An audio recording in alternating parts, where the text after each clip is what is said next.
Looking at the budget in more detail, what does it reveal?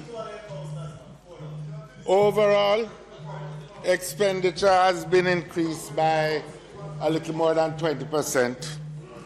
However, the bulk of this increase is due to the growth in the resources needed for the repayment of loans that have matured. Amortization, that is the paying back of the debt service, has increased substantially by over 120%. If we take away the debt servicing costs, the overall increase in the budget is a mere 6%. And if we take account of inflation, let's say the generally upward increase in prices, then the budget is just about 1 to 2% more this year than it was last year in real terms, as far as money to be spent on programs or on capital expenditure is concerned.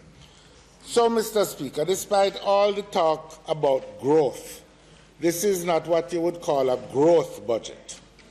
After the $29 billion in taxes is taken into account, the capital expenditure is only $53 billion, of which $40 billion, the bulk of it, is for debt repayment, leaving a mere $13 billion for capital investment. For completeness, we should take account of the proposals for an additional $69.7 billion to be spent by the selected public enterprises on capital projects. But this also, Mr. Speaker, must be viewed with some caution. Last year, the estimates provided for $57 billion of expenditure by the selected public enterprises.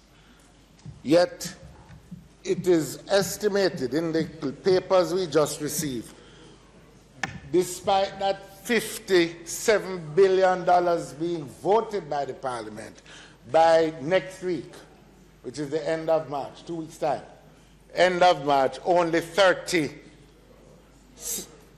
$39 billion will actually be spent. And indeed, we have added reason for concern, because even before the ink was dry on the estimates here, they were cutting the budget of the selected public enterprises. These cuts instituted last week before the budget has even been approved, to the document, to the estimates. These cuts were $5 billion. Well, $10 billion overall, and I mentioned earlier, including $5 billion from NHD, Port Authority, etc.